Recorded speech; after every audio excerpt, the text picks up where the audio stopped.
네, 여세를 몰아서 네. 한발 기업 바로 들어보도록 하겠습니다. 자, 오늘 어떤 기업 준비되어 있습니까?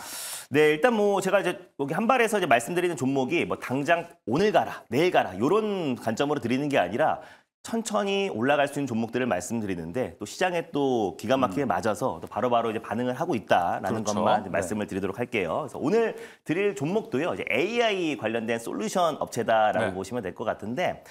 폴라리스 오피스라는 종목을 오늘 예. 한발 종목으로 한번 가져와 봤습니다. 예. 그래서 글로벌 오피스 소프트웨어 기업이고요. 폴라리스 오피스를 운영하는 기업이에요. 벌써 글로벌 가입자 수만 1억 2,700만 명이 넘어서고 있는 사실상 이제 오피스 관련해서는 입지를 다진 기업이다라고 보시면 그렇죠. 될 것 같은데 최근에 이제 GPT 스토어가 출시가 됐잖아요. 그러다 보니까 다시 한번 또 AI 솔루션 관련 종목들이 움직이기 시작했는데 이 폴라리스 오피스 같은 경우는 이 GPT 스토어에 가이드 챗북을 이미 등록을 했습니다. 그리고 뿐만 아니라 네이버, 하이퍼 클로벌 X에도 지금 생성형 AI가 적용된 폴라리스 오피스 AI를 공급하고 있는 기업이다라고 보시면 될 것 같은데 사실상 지난해 9월 달에 네이버가 공개한 클로벌 X 관련된 최초 개발 파트너사 중에 또 유일한 오피스 기업 중에 하나가 폴라리스 오피스다라고 보시면 될 것 같아요. 그래서 국내외 테크 기업에 지금 이제 폴라리스 오피스 AI를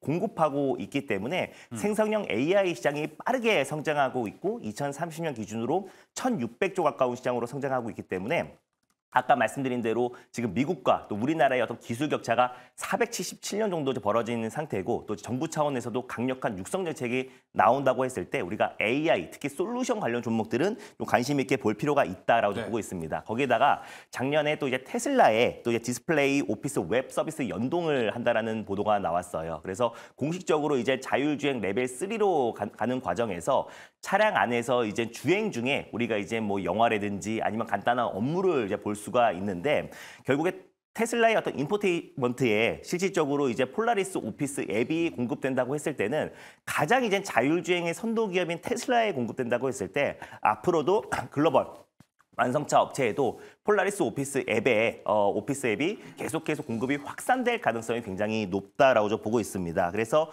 최근에는 이 SDV가 가장 이제 미래 모빌리티의 핵심이라고 말씀드렸잖아요. 그래서 소프트웨어 전환 자동차에 있어서 가장 이제 핵심이 될 수 있고 또 국내 스마트카 대표 기업인 오비고라는 기업과 또 이제 차량용 AI 업무 지원 관련해서 서비스를 개발 관련된 MOU를 체결하기도 했습니다. 그래서 결국에 이제 폴라리스 오피스 같은 경우는 산업용 이제 그 AI 플랫폼뿐만 아니라 결국에 이제 모빌리티까지도 지금 사업을 계속해서 확장해 나가고 있는 기업이다라고 보시면 될 것 같고 또 이제 삼성전자 같은 경우도 타이젠 OS를 통해서 연동해서 모든 디바이스에 AI를 추진한다라고 공식적으로 발표를 했잖아요.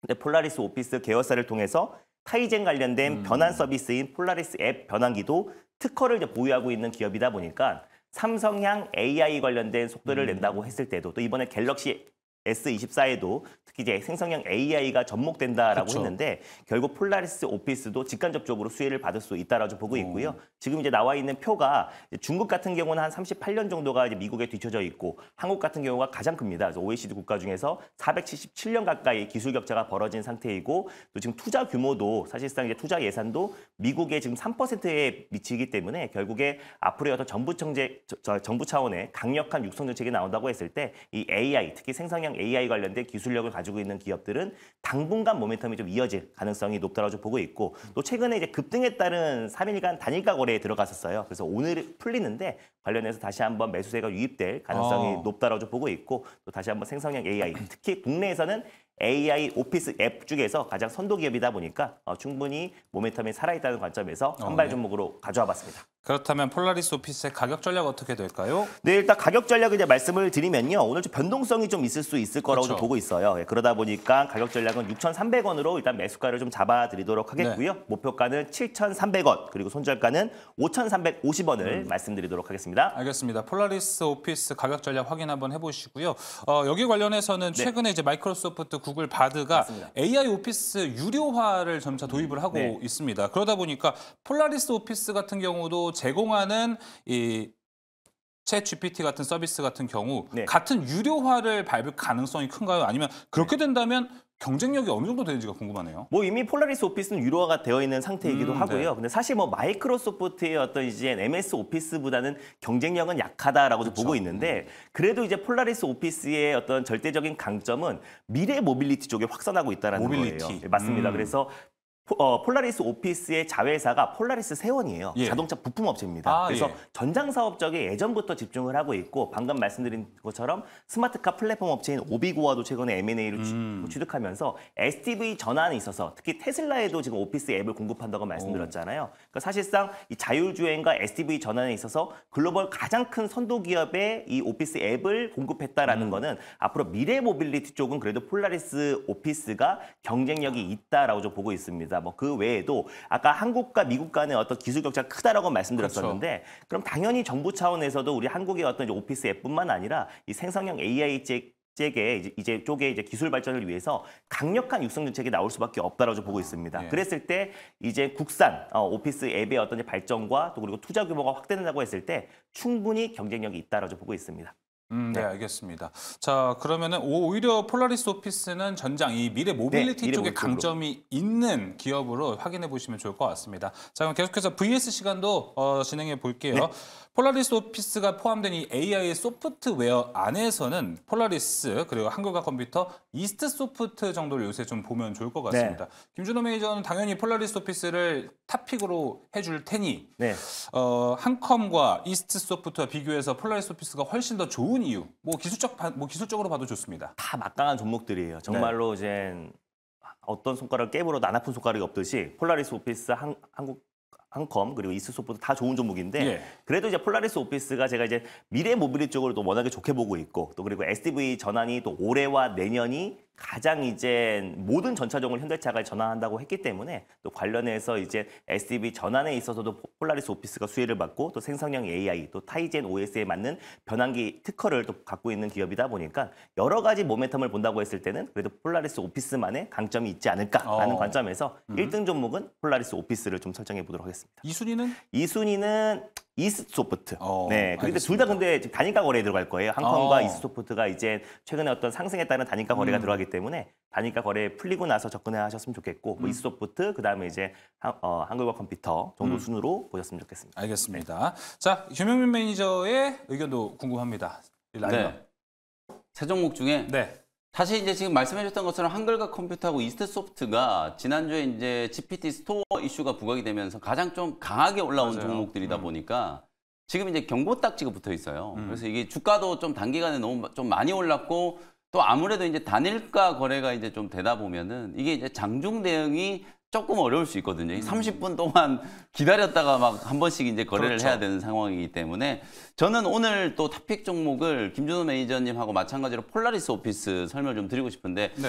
김준호 매니저님은 오늘 이 SDV와 관련된 이제 이슈에 좀 집중해서 폴라리스 오피스를 이제 소개해 주셨지만 실은 그냥 이제 이 소프트웨어 오피스의 관점에서 이제 보더라도 아까 유효와 관련된 얘기 언급해 주셨잖아요. 실제로 이제 다른 경쟁 기업들에 비해서 구독료가 비교적 이제 좀 싼데 어차피 가성비주의군요. 이게 호환성이 이제 높기 때문에 네. 말 그대로 좀 더 낮은 가격에서 이제 뭐 말 그대로 챗 GPT라든지 다른 AI 서비스의 이제 가독성을 같이 활용할 수 있다라는 거거든요. 그런 이제 장점이 또 있고 보통 이제 우리 오피스 시장을 이제 딱 보면 여러분들이 가장 많이 알고 계시는 게 마이크로소프트의 이제 365, 그다음에 이제 구글의 워크플레이스 이게 거의 시장을 양분하고 있는 상황인데 이 시장을 비집고 들어가가지고 폴라리스 오피스 같은 경우에 전 세계 이제 구독자가 한 1억 3천만 명 정도 되거든요. 네. 굉장한 성과라고 이제 보여지기 때문에 이게 이제 일정 부분 유료화가 이미 작년 연말부터 시작되고 있는 상황이다. 그래서 단순히 이제 오피스 소프트웨어와 관련된 이제 관점으로 보더라도 폴라리스 오피스는 나름대로 이제 경쟁력을 좀 확보했다. 뭐 그런 측면에서 봤을 때 기술적인 위치도 이제 충분히 접근을 한번 해볼 수 있는 눌림목이 잘 만들어졌기 때문에 오늘은 폴라리스 오피스를 탑픽 종목으로 선정을 좀 해보도록 하겠습니다. 네, 알겠습니다. 오늘 또 마침 SK증권 남인식 연구원의 NR 리포트도 나왔습니다. 폴라리스 오피스 생성형 AI 시장 확대 수혜로 나왔고요. 결합 시작 외형 확장도 우리가 기대해 볼 수 있는 포인트라고 리포트 나왔으니까 이것도 한번 잘 참고해 보시면 좋을 것 같습니다. 자, 그럼 이제 김영민 매니저의 한발 기업으로 돌아가 보도록 하겠습니다. 네. 오늘 결은 조금 다르지만 네. 어차피 AI로 또 선택과 집중이 이제 되는 것 같거든요. 이제 김준호 매니저는 이제 폴라리스 오피스 이제 소프트웨어적인 측면에서 네. 이제 종목을 준비를 해오셨고 저는 이제 하드웨어 리노 공업이라고 하는 오. AI 또 수혜주를 소개를 좀 해드리도록 하겠습니다. 예. 내일 새벽에 이제 갤럭시 언팩이 있잖아요. 그렇습니다. 많은 분들이 이제 좀 기다렸고 실제로 이제 삼성이 얘기하는 이 AI 폰이 어떤 모습일까에 대한 이제 궁금증들이 상당히 많아요. 근데 이제 소문난 잔치에 먹을 것 없다고. 사실 뭐 AI 비서도 이제 탑재가 되고 자체적으로 이제 구동되는 생성형 AI가 이제 탑재될 거라고 보는데 이게 아주 좀 센세이셔널할 것 같지는 않아요. 네. 뭐 지금 평가가 이미 이제 어느 정도 사진도 좀 유출되고 스펙이 어느 정도 좀 유출이 됐기 때문에 다만 상징적으로 이제 온 디바이스 AI 그쵸. 시대가 이제 시작이 된다. 디바이스 최초로 이제 자체적으로 이제 구동되는 AI가 이제 탑재된 하드웨어 제품이 이제 출시된다. 그런 측면에서 봤을 때는 나름대로 이제 좀 긍정적인 의미가 있다라고 보여지기 때문에 온 디바이스 AI와 관련된 또 최고 수혜주로 이제 부각이 좀 됐었던 리노 공업을 소개를 좀 해드리는 거고요. 요 회사는 이제 검사용 이제 프로브 혹은 이제 테스트 소켓 아마 이쪽을 아마 가장 많이들 알고 계실 거예요. 특히 이제 이 포고핀 방식의 이제 테스트 소켓을 만드는 기업인데 제가 알기로는 2010년대 이후로 리노 공업이 단 한 번도 실적 역성장을 한 적이 없어요. 그러니까요. 매출액과 이게 영업이익이 정말 꾸준하게 거의 10년 가까운 시간 동안에 계속해서 이제 성장을 해온 기업이었는데 작년에 역성장을 했어요. 맞아요. 작년에 이제 모바일 또 특히 이제 이 IT 세트 쪽 업황이 워낙 좀 부진했다 보니까 거기에 이제 실적 타격을 좀 받으면서 정말 수년 만에 이게 실적 역성장이 이제 좀 나왔거든요. 네. 근데 이제 그 역성장이 이제 올해는 좀 타격이 좀 될 거라고 보고 어제 조금 이제 또 우려스러울 만한 이제 기사가 작년에 이제 스마트폰 이제 출하량을 기준으로 봤을 때 삼성전자가 세계 1위 자리를 또 애플한테 넘겨줬단 말이에요. 예.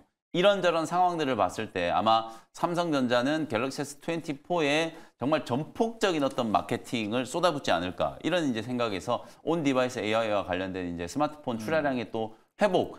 올해는 아무래도 작년보다는 스마트폰 시장이 좀 회복되지 않겠는가. 이게 이제 결국 리노 공업의 이제 실적과도 이제 연결될 수 있는 부분이기 때문에 가장 중요한 포인트라는 생각이 좀 들고 그러면 리노 공업이 왜 이 온 디바이스 AI 관련된 수혜주나 결국 온 디바이스 AI는 모바일 AP가 이제 중요할 수밖에 없고 모바일 AP 시장에서도 이게 이제 CPU에서 이게 GPU, NPU까지 계속 이제 하이엔드 칩으로 확장되는 과정에서 포고핀에 대한 이제 수요가 늘어날 수밖에 없다라는 거거든요. 이제 그런 측면에서 긍정적인 이제 분석이 좀 제기가 되면서 사실은 우리가 이제 HBM 이슈가 이제 불거졌을 때는 포고핀 방식보다는 더 좀 부드러운 러버 소켓 방식의 이제 ISC가 대표적으로 이제 가장 직접적인 이제 수혜주로 부각이 좀 됐었잖아요. 근데 이제 온 디바이스 AI 이슈가 이제 불거지기 시작하면서 다시 한번 이제 리노 공업이 그쵸. 주인공으로 이제 부상을 하고 있는 상황이라고 보시면 될 것 같고 디바이스도 실제로 지금 제가 스마트폰만 얘기했지만 자체적인 AI가 이제 탑재되는 게 스마트폰뿐만 아니라 이제 노트북이라든지 태블릿 계속해서 이제 디바이스가 확장이 될 거기 때문에 네. 이런 확장성과 관련해서도 리노 공업은 직접적인 이제 수혜를 입을 수 있는 상황이다. 이렇게 보시면 될 것 같습니다. 네. 가격 전략 한번 설명드려 보도록 할게요. 최근에 한 2주 가까운 이제 주가 부진이 좀 있었거든요. 예, 그럼에도 맞아요. 불구하고 옆으로 이제 횡보를 하는 거지. 네. 이게 뭐 가격 조정이 심하게 진행이 됐다라고 볼 수가 없거든요. 오. 지지가 이제 이렇게 어느 정도 좀 형성이 좀 되고 있는 건 온 디바이스 AI에 관련된 이제 수혜가 아직 좀 살아있다라는 기대감이 살아있다라는 이제 반증이라고 보여지기 때문에 예. 어저께 종가 근처였던 19만 8천 원 정도 요 정도 가격을 매수 가격으로 한번 설정해 보시면 될 것 같고요. 네. 1차 목표 가격은 딱 직전 고점 2만 3천 원, 23만 원 정도, 손절가는 17만 원 정도로 가격 전략 참고해 보시면 되겠습니다. 네, 방금 차트를 보여주셨는데 이제 일봉으로 봤을 때 21선은 좀 이탈한 모습을 네. 보여주잖아요. 지금 상황도 괜찮은 거예요? 다시 이제 이게 우리가 주요 지지 구간을 이탈을 할 때 캔들 차트만 보시면 안 되고 반드시 이제 같이 보셔야 되는 게 거래량이에요. 거래량? 아주 강한 거래가 이제 동반이 되면서 주요 지지선을 이탈을 해버리면 누군가가 털고 나갔다거나 강력한 투매가 좀 진행이 예. 됐다. 이렇게 이제 해석을 할 수 있는데 리노공업 지금 주가가 흘러내리는 구간에 보시면 거래가 거의 없거든요. 이 네. 거래가 없이 주가 조정을 좀 받았다는 건 시장의 분위기에 이제 조금 휩쓸렸다거나 네. 혹은 전체적인 이제 업황과 관련된 이제 가격 조정이 진행되는 과정에서 기술적으로 이제 조금 흘러내린 구간이다라고 이제 해석을 좀 할 수 있기 때문에 21선이 약간은 이탈되긴 했습니다만 뭐 크게 신경 쓸 자리는 아닌 것 같고요. 오히려 이렇게 거래 없이 이제 조정받은 자리이기 때문에 저점 매수가 오히려 더 좀 유효한 구간이 아닌가 이렇게 말씀을 좀 드려보겠습니다. 알겠습니다. 일단 시장 여파였던 걸로 21선 하회는 해석을 해보시면 좋을 것 같습니다. 이어서 바로 VS로 가보도록 하겠습니다. 자, 저희가 일발장전에서 이제 I can do it, 이제 IT와 관련해서 이야기를 많이 나눴는데요. 그때 올해 가장 기대되는 반도체 종목 탑3 이영수 대표가 얘기하기를 솔브레인, 리노공업, HPSP 3개를 꼽아줬거든요. 네. 이 셋 중에서 김행 매니저의 순위도 궁금합니다. 야, 오늘 또 제가 이제 리노공업을 준비를 해왔는데 이제 어쨌든 이제 좀 스펙트럼이 확장된 거니까 그렇죠. 전체 이제 반도체 종목 중에서 올해 가장 좀 기대되는 건 저는 또 HPSP를 좀 꼽아드리고 싶어요. 올스타예요, 이쪽이. 네, HPSP는 사실 고압수소 어닐링 제가 뭐 이 종목도 작년에 이제 뭐 한번 소개를 좀 해드리기도 했었습니다만 고압수소 어닐링 쪽이 올해 정말 좀 폭발적으로 성장할 수 있는 분야기도 하고 특히 AI 반도체 시장에서 작년에 한미 반도체가 이제 주인공이었다면 올해는 HPSP가 이제 주인공이 될 수도 있다라는 생각이 좀 들거든요. 그래서 전체 반도체 이제 유망주는 HPSP. 다만 이제 후공정 쪽, 이 테스트 속계 쪽에서는 리노공업을 탑픽 종목으로 오늘 AI 말씀드려보겠습니다. 쪽으로 중심을 잡으신 거니까 네. 리노공업을 그 포인트로 보면 될 것 같고요. 전체 반도체를 본다면 방금 김영 매니저가 이야기해준 HPSP도 관심 있게 보면 좋을 것 같습니다. 자, 그럼 김준호 매니저의 이 세 가지 기업 중에서 어느 기업 탑픽으로 보시나요? 저도 이제 최근에 엔비디아도 지금 3% 올랐고 AMD도 지금 8% 정도 이제 반등 흐름이 나와주면서 다시 한번 또 이제 AI 반도체 관련된 열풍이 좀 확산된다라고 봤을 때는 저는 여기서 좀 제외하고 좀 새로운 종목 하나 말씀드릴게요. 네, 새로운 종목으로 가온칩스를 다시 한번 말씀드리고 싶어요. 포탄에 있는 종목을 갖고 오시네요. 네, 맞습니다. 그래서 제가 지난번에도 이제 엔비디아와 또 이제 ARM 상승이 나왔을 때 가온칩스가 또 최대 수혜 섹터다라고 이제 말씀을 드리면서 소개를 해드리고 이제 바로 목표가를 돌파하기도 했는데 이제 뭐 가온칩스 같은 경우는 결국 이제 삼성전자가 이제 파운드리 글로벌 1위를 도약하는 과정에서도 뗄 수가 없는 기업이고 또 ARM 관련해서도 최대 공식 파트너사이기도 하고요. 또 최근에 다시 한번 AI 반도체 결국 돌고 돌아서 결국 이제 AI 반도체 관련된 섹터들이 다시 한번 바람이 탄다고 했을 때는 결국 이제 가온칩스가 또 탄력적인 상승 흐름이 나와주고 최근에 또 대만의 총통 선거 이후에도 또 국내 이제 파운드리 업체들의 어떤 수혜, 또 팹리스 업체들의 수혜를 받을 수 있을 거라는 전망이 또 지배적인 상황이다 보니까 또 이제 가온칩스 같은 디자인 하우스 기업들도 유심히 볼 필요가 있다라고 좀 보고 있고 또 리노공업이라든지 김현 매니저 소개드렸던 이런 종목들도 사실상 지금 온디바이스 AI 쪽에서도 리노공업이 또 수혜주로 엮이다 보니까 앞으로의 어떤 성장성도 충분히 좋다라고 좀 보고 있는데 저는 이제 여기서 살짝 비껴나가서 가온칩스를 말씀드리도록 하겠습니다. 알겠습니다. 일단 뭐 종목에 보는 옵션들이 많아지면 좋은 거니까 가온칩스까지 같이 확인해 보시면 좋을 것 같고요. 자, 오늘 두 매니저의 한발 기업 간단하게 소개해 드리겠습니다. 먼저 김준호 매니저는 폴라리스 오피스였고요. 김영 매니저는 리노공업이었습니다. 자, 두 분과는 여기서 인사드리도록 하겠습니다. 오늘 말씀 고맙습니다. 감사합니다.